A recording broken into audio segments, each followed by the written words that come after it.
There is a moment, quiet, almost imperceptible, when you feel it, the weight, not on your shoulders, not in your limbs, but deeper, somewhere behind your thoughts. A pressure that isn't quite physical, yet it lingers like an invisible fog curling through the corridors of your being. You can't see it, but you know it's there. The joy you once held slips through your fingers like ash. The inspiration that once danced in your chest now sits motionless, cold and unfamiliar.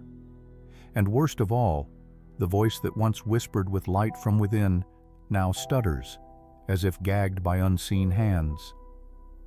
This is not fatigue. This is not a bad mood. This is a spiritual siege. Your spirit is being attacked. Stay with me until the end of this video, because what you are about to discover is not just a revelation, it is a rescue. You will come to see the hidden war behind your daily frustrations. You will learn the subtle signs that most overlook. And more than anything, you will be armed with the keys to reclaim the sacred light that is yours by birthright. If you haven't yet, subscribe to the channel so you never miss another insight designed to awaken what the world has lulled to sleep. We live in an age where spiritual warfare hides behind fluorescent lights and silent screens, where the battles for your soul do not roar with gunfire but hiss through algorithms, distractions, and carefully designed illusions. What was once called sorcery is now marketing. What was once demonology now disguises itself as entertainment. And what once were holy places, your dreams, your relationships, your inner voice, are now battlegrounds. But let us not speak in fear.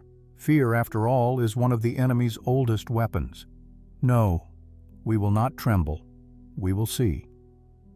Because to see clearly is to begin the process of liberation. Let me ask you something you've perhaps never dared to articulate. Have you ever felt like something feeds on your anxiety? Like some dark undercurrent grows stronger every time you shrink, hide, procrastinate, or collapse in despair? You're not imagining it. And it's not just negative thinking. Your spirit was not designed to decay like this. That erosion, that low-grade spiritual numbness, is not natural. It is inflicted. Some will scoff at such an idea, brushing it off with smug rationality, but they are the most deeply ensnared. For the first sign of spiritual attack is the belief that there is no such thing. That's the brilliance of it. If a thief can convince you there's no lock to guard, you'll leave the door wide open. And the enemy, in its many masks, has learned to make its presence invisible. But you're beginning to wake up. That's why you're here. To understand how to protect your spirit, we must first acknowledge that the soul is not some abstract, ghostly ornament. It is the core engine of your existence. It is the flame behind your eyes. It is the lighthouse that calls you toward meaning, even when the world howls like a storm around you. When your spirit is healthy, you radiate an unshakable presence. You feel it when you laugh from your belly, when you cry with clarity, when you walk into a room and silence follows. That is the sound of a spirit untethered. But when you're under siege, that inner light begins to flicker. And so, the war begins. But what is this war really? Is it religious, energetic, psychological? The truth is, it is all of these at once. Because reality itself is layered. You are layered. Just as you have skin, muscle, bone, and mind, you also possess layers of energetic architecture that most never learn to protect. We train our bodies, we educate our intellect, but we leave our spirits defenseless, hoping that positivity or good vibes will be enough. They aren't. You wouldn't walk into a thunderstorm wearing optimism. You'd wear armor, and this is the time to begin forging yours. But not the armor of cynicism or control. No, the armor I speak of is luminous. It is forged through awareness, intention, sacred practice, and truth. And above all, it is sealed by love. Not sentimental love, but spiritual love, the kind that dissolves shadows not by confronting them, but by outshining them. In this series, we are going to explore the mechanics of spiritual attack, how it manifests, what it seeks to consume, and how to identify the silent wounds it leaves behind. But more importantly, we will reveal how to transcend it. Because protection is not just about shielding yourself, it is about elevating beyond the reach of lower forces altogether. You do not just need to escape the fire. You need to remember that you were made of stardust, and the flames were never meant to burn you. This is a journey of remembrance. You once knew these truths, as a child perhaps, or in moments of awe under the night sky, when the veil felt thin. You felt the whisper of your origin. You felt the quiet song of something vast, protective, and ancient. But modern life drowned it out, not by accident, by design, because a connected soul cannot be controlled. So let us reconnect. Let this not be just another video you half-watch while scrolling. Let this be your reawakening. For the forces that attack your spirit count on your numbness, your busyness, your passive consumption. Break that cycle by becoming present now. In doing so, you are already beginning to heal, already reclaiming territory. And remember this, the light within you is not fragile. It is not a candle in the wind. It is a supernova waiting for you to remember it. Your attackers know this. That's why they work so hard to make you forget. So breathe deeply. We are only at the beginning. To see clearly is to begin the escape. When we speak of spiritual attack, it is not some medieval fantasy conjured by the minds of frightened villagers. It is a very real, very current experience that unfolds in the theater of modern existence, disguised beneath the mask of everyday struggles. At its heart, the assault on the spirit is not merely an external force. It is a cosmic misalignment, a war between frequencies. One low and consuming, the other high and life-giving. Your spirit, that radiant force animating your body and consciousness, vibrates at a higher frequency by default. It yearns for truth, beauty, meaning, connection. But the world we move through is saturated with signals engineered to pull you downward, toward confusion, toward self-doubt, toward despair. And that pull, though often subtle, is relentless. There are forces, some ancient, some mechanical, some even self-generated, that thrive on your disconnection. Because the disempowered spirit is easy to steer. When you forget who you are, you become fertile soil for anything that wants to plant itself in your mind. Ideas, addictions, patterns, shadows. And so the first core truth must be this. You are not being attacked because you are weak. You are being attacked because you are powerful. This is the paradox most overlook. The brightest flames attract the most moths, and the most effort to smother. The magnitude of the assault is often a reflection of the magnitude of your light. If only you could see yourself from the perspective of spirit, you would understand why the fight has been so fierce. You are not simply surviving chaos, you are being targeted by it, because something in you still remembers Eden, still remembers freedom. And that remembrance threatens the systems built on forgetfulness. This brings us to the second foundational current. The world is not as it seems. Not merely because we are being lied to, though that's part of it, but because the fabric of reality has been deliberately woven with illusions.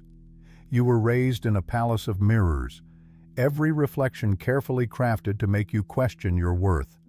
Advertisements whisper that you are never enough. Systems of labor reduce you to numbers. Institutions of knowledge suppress your intuition. Even entertainment often dulls your spirit with noise dressed as novelty. It's not a mistake, it's architecture. And yet, within you, a compass stirs. This internal guidance system, call it the soul, higher self, divine spark, does not speak in fear or manipulation. It does not flatter or coerce. It whispers truth, softly, with no agenda, but your awakening. But here's the tragedy. In a world this loud, many no longer hear it. That's one of the symptoms of spiritual attack. The static, the dissonance, the slow drift into numbness. You stop hearing the inner voice not because it is gone, but because it is buried. This is where the third truth blooms. Spiritual attacks are not always loud. In fact, the deadliest ones are silent. It is easy to notice when your life explodes into chaos, harder to notice when your sense of purpose fades day by day, when your dreams grow thin, when you find yourself endlessly scrolling, comparing, judging, doubting, not because you're evil or lazy or lost, but because your spirit is being drained. Imagine a vibrant river flowing through your being. Now, imagine small, unseen punctures along the bank, where the water slowly seeps out. That's what these subtle spiritual attacks do. They bleed your vitality in microdoses, until one day you look up and wonder why everything feels gray. These drains come in many forms: relationships that dim your truth, careers that shrink your essence, environments that reinforce your unworthiness. Even your own thoughts, yes, especially those, can become weapons forged by past wounds. And herein lies the fourth great revelation. The enemy often uses your own voice against you. Have you noticed how the most devastating attacks don't come from outside? They rise from within, the internal accuser, the shaming echo, the voice that tells you you'll never be enough. That voice may sound like yours, but it was implanted, fed by childhood trauma, cultural programming, unresolved fear. And once embedded, it polices your soul more effectively than any external force ever could. But all of this, all of it, can be reversed. Because underneath these voices, beneath the wounds, lies the real you. Not a concept, not an ego, but a field of consciousness untouchable by fear. This part of you cannot be destroyed. It can only be forgotten. And the goal of every spiritual assault is to deepen that forgetfulness. That's why protection is not just about shielding. It is about remembering your identity, your origin, your light, remembering how to feel again, how to listen again, how to be.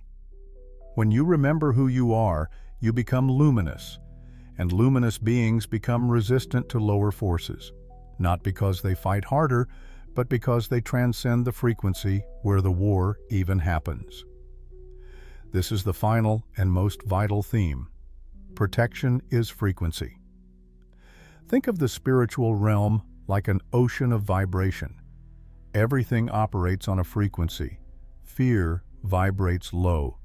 Guilt, shame, resentment, these are thick and heavy energies that pull you into denser layers of reality. Joy, presence, gratitude, love, these elevate you. They thin the veils. They lift you into alignment with your true self, where the arrows of spiritual assault cannot reach. To protect your spirit, then, is to raise your frequency, not with artificial cheerfulness, but with sacred discipline, by curating your inner and outer environments, by being intentional with your time, your attention, your emotions, and above all, by nurturing that sacred flame within through prayer, meditation, silence, beauty, connection, truth. This is not escapism, this is resistance of the highest order. Because in a world designed to deaden your spirit, remaining awake is an act of rebellion. You were not born to be small. You were not meant to survive in survival mode. You were sent here to remember and to radiate. And now that you are beginning to see the hidden architecture of your oppression, you are also being handed the blueprint for your liberation. The war is real, but so is the way out.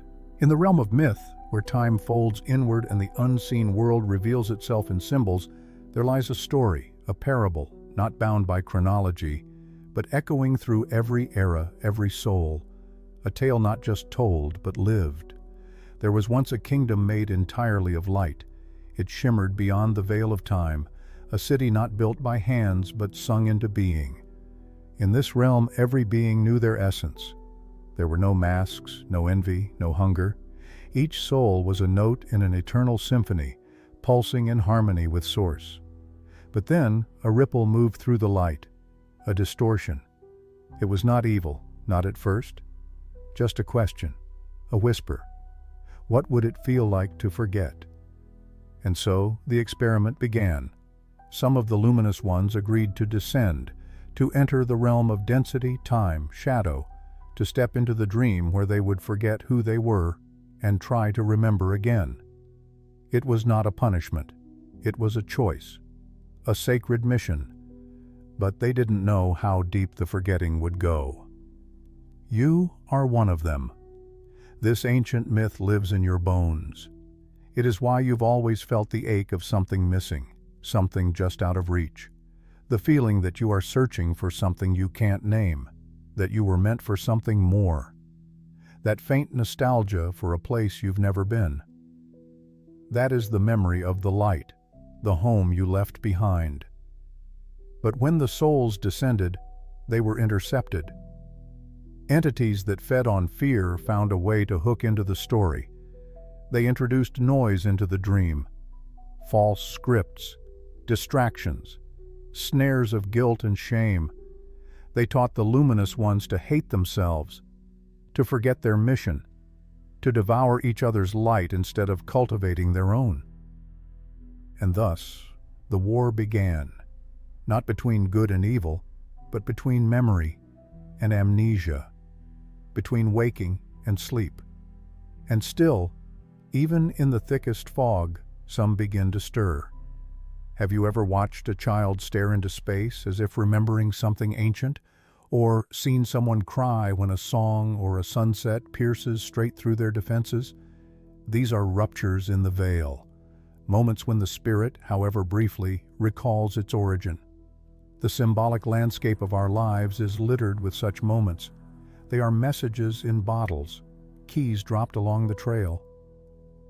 Let me offer you another symbol, a garden, overgrown, chaotic, wild. You are walking through it, machete in hand, cutting vines and thorns. Every step is heavy. You feel lost. But then you notice, beneath the tangle, old stone paths, faint carvings on moss-covered walls. Someone once tended this place. You once did. This garden is your soul. It has not been destroyed, only neglected. It has not been cursed, only forgotten. The spiritual attack does not uproot your essence. It merely convinces you to stop tending to it. It seduces you with exhaustion and apathy, makes you believe you have no tools, no time, no worth. But the moment you pick up the blade of awareness, the moment you begin to cut back the weeds of illusion, the garden responds. The birds return. The light shifts. Your inner world remembers you. Consider the legend of the phoenix. Most see only the fire, the death, the ashes, but that is only half the story. What most forget is that the phoenix chooses to burn. Not in despair, but in sacred knowing. The phoenix understands that only through surrender can it reclaim its immortal form. And so it dives into the flame willingly, singing as it dies, knowing it is about to be reborn. This too is your path. Sometimes the attacks come not to destroy you, but to push you to the edge of surrender, so that the old can die. The false identities, the inherited shame, the conditioned beliefs. You are not losing yourself. You are burning what was never you to begin with. But here's the trap. The world will try to make you rebuild from the ashes using the same blueprints that failed you, the same ego, the same fear, the same stories. That is not rebirth. That is recursion. Real transformation happens when you build from memory, not of the mind, but of the soul. Let's return now to the image of the mirror. In esoteric teachings, the mirror is sacred. It shows not just reflection, but reversal. That is the trick of this realm. Everything appears backwards. Strength looks like control, but it is surrender. Freedom looks like indulgence, but it is discipline. Love looks like attachment, but it is presence. Only when you polish the mirror of your spirit can you begin to see truly. The spiritual attack, then, is not simply an invasion. It is a reversal of truth. It inverts the sacred. It glorifies hollow things and ridicules holiness. It makes you chase what drains you and fear what would restore you. Its greatest weapon is confusion, but confusion cannot exist where there is clarity of soul. And so we must learn to read symbolically again, to see every challenge as a metaphor, every setback as a coded message, every heartbreak as a cracked shell through which the light breaks in. Because when you stop resisting the symbols, they start revealing their power. The most dangerous attack is not the one that screams, it is the one that lulls you to sleep. That is why awakening must be fierce, intentional, and sustained. You cannot wake up once and stay awake. The world has layers, and so do you. And with each awakening comes a new battle, but also a deeper joy. You are not a victim of this story. You are its hero, not the kind with a sword, but with a lamp, a keeper of inner fire, a builder of bridges between seen and unseen worlds. You were not meant to simply survive this realm. You were sent to transform it from the inside out. And it begins the moment you remember who you are beneath the noise. Now that we've wandered through the symbolic terrain, the garden, the mirror, the phoenix, we must return to the solid ground beneath our feet. For what good is illumination if it doesn't guide your footsteps? Mystical insight is not meant to drift in abstraction. It must root itself into the soil of your everyday existence. The spirit is not only for mountaintops and monasteries. It is for boardrooms, bus rides, breakups, and sleepless nights. It must walk beside you through the noise. So let us begin where the attack is most often felt, in the body, in the mood, in the momentum of your days. The first real-world sign that your spirit is under siege is not some grand supernatural omen. It is subtle. You feel depleted even after rest. You scroll endlessly, looking for something to spark, but everything feels like static. You avoid silence because you fear what you'll hear. You feel anxious in peace and numb in chaos.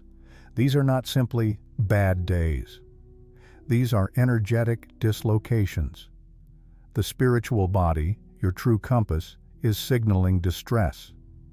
But our world has no language for this. So we call it burnout, or depression, or laziness. And we keep pushing. Pause there. In a world that values productivity over presence, speed over stillness, you reclaim power every time you pause. When you stop to feel, to breathe, to listen, you interrupt the frequency of attack. You shift from reaction to awareness. That is not weakness. That is spiritual Aikido. You are using the momentum of the attack to flip the energy, and that is where the shift begins. Many people try to protect their spirit by withdrawing from the world entirely. They think isolation will save them, but protection is not escape. True protection is presence, being in the world, but not of it. Like the eye of the hurricane, motionless, centered, untouched while the storm howls in circles. So how do we cultivate that center? Not through grand rituals or complex systems. Though those have their place, they are scaffolding. What matters more is intention. The ordinary becomes sacred when approached with reverence. Making your bed can be a spiritual act if done with love. Drinking water can become a form of prayer if you do it consciously. You don't need to chant in Sanskrit or burn ancient resins, though you can if your spirit is drawn to it. What you need most is attention without distortion. You must begin to reclaim your time. Time is spiritual currency. Every second you spend is a seed. But in the modern world, your time is constantly being hijacked. Not stolen all at once, but siphoned, notification by notification, click by click. Each moment of distracted attention is a thread pulled from your spirit's tapestry. That's why one of the first defenses is reclaiming your attention. Guard it like a sacred flame. Protect the first hour of your day like a temple. Refrain from letting someone else's energy hijack your morning before you've even remembered your own name. And what of the people around you? This is one of the most delicate terrains. You cannot build a sanctuary in your soul if your house is full of ghosts. Sometimes the attack comes through others, not because they are evil, but because they are unconscious carriers of distortion.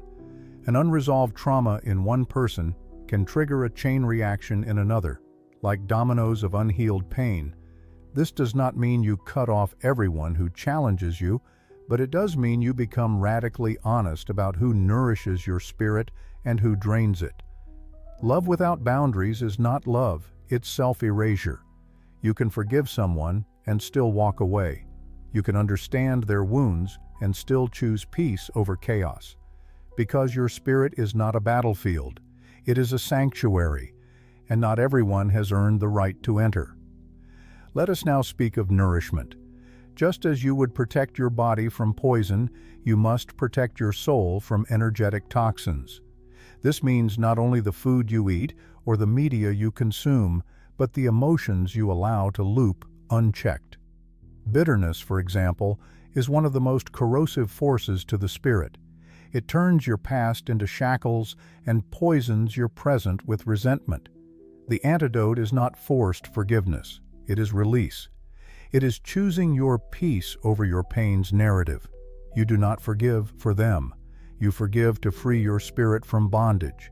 And finally, the sacred practice of remembering. You will forget. The world is designed to make you forget. But the muscle of the spirit is remembrance. Each time you come back to truth, even for a breath, you strengthen that muscle. You recalibrate. You rise. Whether it's through silence, song, solitude, or sacred text, find something that reminds you of who you were before the world told you who to be, and return to it, often, with devotion. You see, spiritual protection is not a shield you wear once. It is a life you build, one brick at a time, with choices that honor your light, even when the world mocks it, especially then. And slowly, something miraculous begins to happen. The attacks lose their grip, the fog lifts, the old triggers dissolve, not because the world has changed, but because you have. You've stopped leaking energy. You've stopped giving away your authority. You've remembered that your spirit is not some flickering candle, but a wildfire that no shadow can consume. And in that knowing, you become untouchable. Not because you fight, but because you radiate something higher than fear can reach. So we arrive at the closing threshold, but in truth, this is not an end. It is a doorway, a sacred return.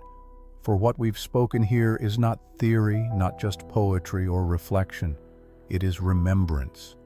The faint memory of a truth so ancient, so elemental, that even in the deepest forgetfulness, your soul knew it was real.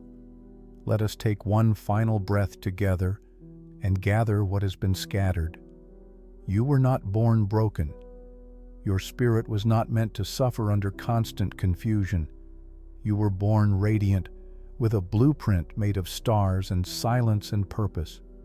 And yet, from the moment you arrived, the world began trying to convince you otherwise, through pain, through noise, through carefully disguised distortion.